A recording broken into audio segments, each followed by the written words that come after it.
Let's keep it in the SEC West for Trey. We talked about this. I I'm got you to so glad change I your switched pick. my pick at the last minute. I'm The so glad I research. talked myself out of it. That's right. The research don't lie, man. Number 12 LSU hangs on to beat Arkansas 34-31. This was a fantastic game. Trey, you were mentioning earlier there were so many games going on. Garrett had the Octobox, which I was extremely jealous about.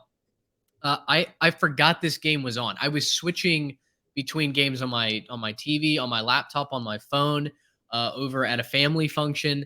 I completely forgot this game was on until the second half. 34-31, LSU ekes out a victory. The line was what? 17 and a half, I think it 18 was and a up to half in some 18. It was places. up to 18. This was supposed to be a blowout according to Vegas, but we said you look at the history of this game, and no matter how good Arkansas is, they always play them tough. KJ Jefferson had a fantastic game in what was another great chapter in the series rivalry of the boot. Yeah, now the fourth year in a row that's been decided by a field goal exactly.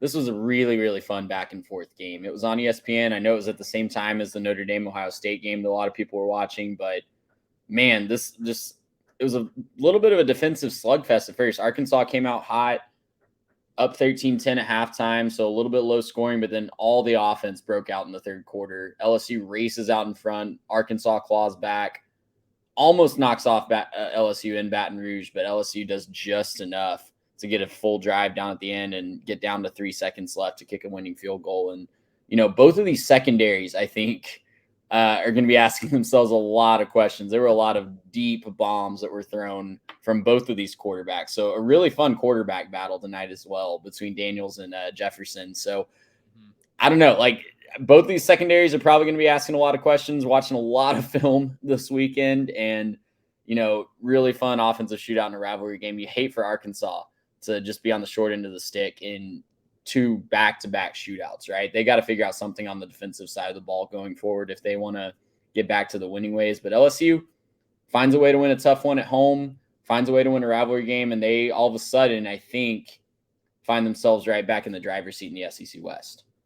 Well, and Gary, that's the question that I want to ask you next. Jaden Daniels, 4 touchdowns, 320 yards through the air. KJ Jefferson, 3 touchdowns, 289 yards through the air. The stat that stands out to me, in a big reason why Arkansas lost this game: 5 red zone trips for the Hogs, only 2 touchdowns to show for it. 3 times they wasted drives inside the 20-yard line. Part of that is just because of mistakes they made. Part of that is because LSU bowed up and got the stop. So, Garrett, question for you. We watched Ole Miss wet the bed. Alabama is not what they have been in years past, although they might be dangerous. Texas A&M may be out a starting quarterback, although they looked stifling against Auburn today. We'll talk about that in a minute. All things aside, is LSU the clear-cut favorite in the SEC West? I'm going to answer with a yes with an asterisk. I'm going to say yes, asterisk. We still have to wait and see, right? There's all sorts of stuff that can happen, but right now they're in the driver's seat. Right now, Daniels is the best quarterback in the SEC. Right now, they're clearly head and shoulders above the rest of the competition. But there's a couple things that I'm watching and something that I want to make sure that we look at as we go through the year. Number one, you have to wait and see if Connor Wigman's healthy, because A&M seems to just be the thorn in LSU's side the last couple of years. They've kind of been trading blows back and forth, going back to that 7 overtime game.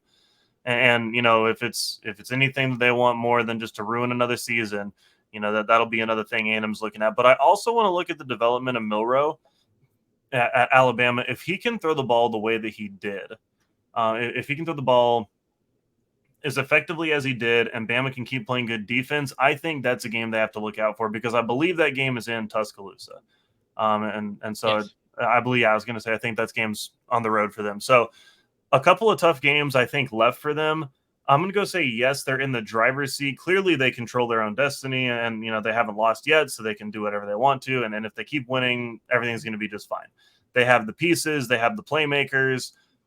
I'm a little bit nervous on the defensive side after what we just saw against KJ Jefferson, who I still don't think is probably a very elite quarterback in the SEC.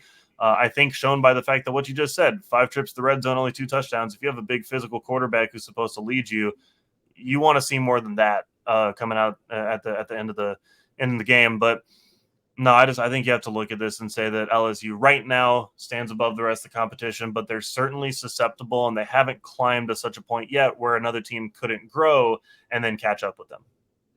Yeah, it's another team that I feel like hasn't played their best football yet, right? And they're not playing up to their potential just yet.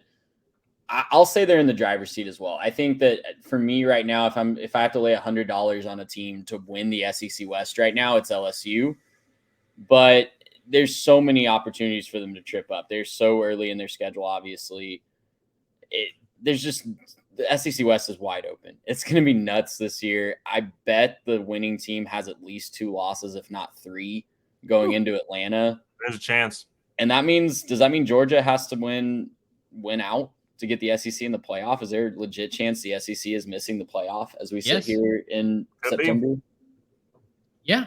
Yeah, there absolutely has to be. I mean, point to the team. Guys, Georgia, which we might mention in the scoreboard section, Georgia took forever to put UAB away. It's another slow start for a Georgia Bulldogs team that I'm starting to wonder if they're closer to that really good camp than they are that elite camp. Now, the defense continues to be one of the best in college football, but one of these times, that slow start on offense, they're not going to be able to catch up. And that really concerns me for the SEC. So, yes, I think there is a definite chance that the SEC, after having this death grip on college football, misses the playoff for the first time in their history. I think LSU has to be the favorite to win the SEC West, I should say. I feel like they have to focus on figuring out what on earth is the issue in the secondary. If they can get that under control, I trust their front 7. Harold Perkins was extremely disruptive today against Arkansas. It feels like maybe they're figuring out how to use him again, whether it's as a pass rusher or as a true stand-up linebacker. He's talented enough where he's going to figure it out. You're in a conference that doesn't have the plethora of high-caliber quarterbacks like they've had in the past. And so if there is ever a year for LSU to be the clear-cut favorite to make it to Atlanta, I think it's this year. An explosive offense, a defense that's going to harass your quarterback, that should stop your run.